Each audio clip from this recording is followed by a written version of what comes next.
Feelings of guilt, of self-revulsion, and low personal esteem.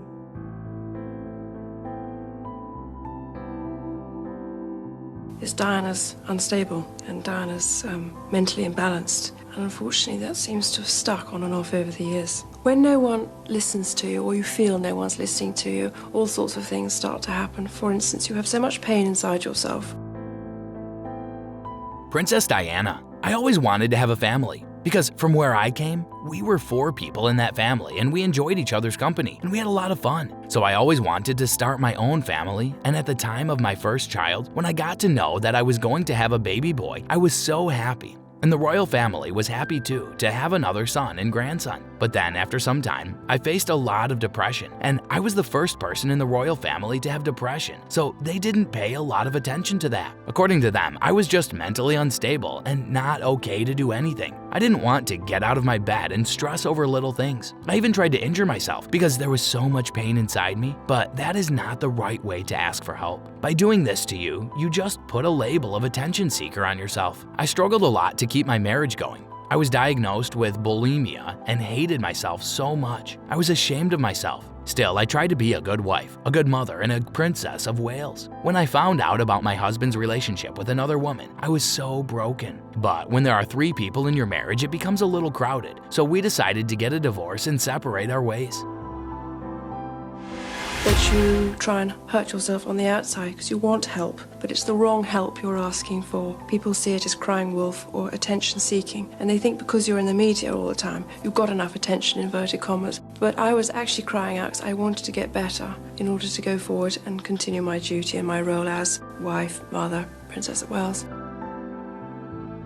So, yes, I did inflict upon myself. I didn't like myself. I was ashamed that I couldn't cope with the pressures. Well, I just hurt my arms and my legs. And I work in environments now where I see women doing similar things, and I'm able to understand completely where they're coming from.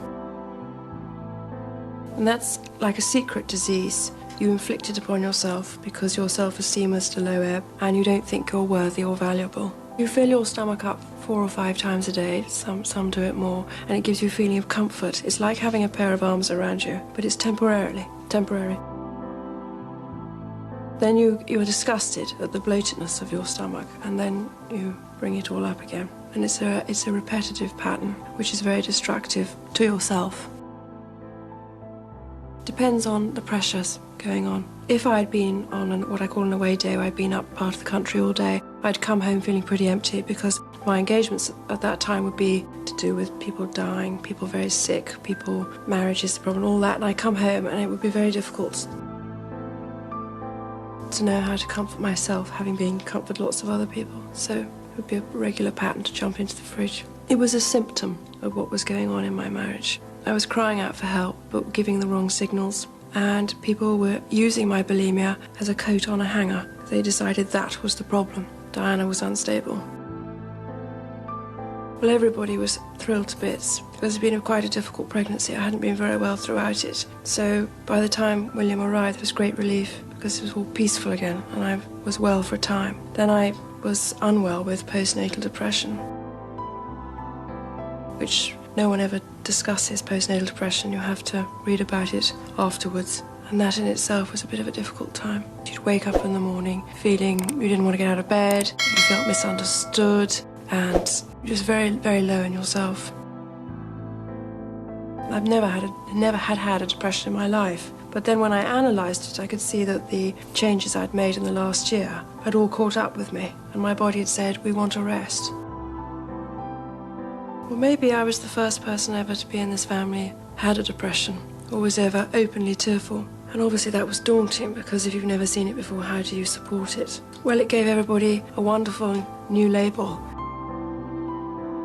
I think we had a great deal of interest. We both liked people, both liked country life, both loved children, work in the cancer field, work in hospices. But I was portrayed in the media at that time, if I remember rightly, as someone, because I hadn't passed any O-levels and taken any A-levels, it was stupid. And I made the grave mistake once of saying to a child I was thick as a plank in order to ease the child's nervousness, of which it did. But that headline went all around the world, and I rather regret saying it. If you want to see more videos like this, smash the like button.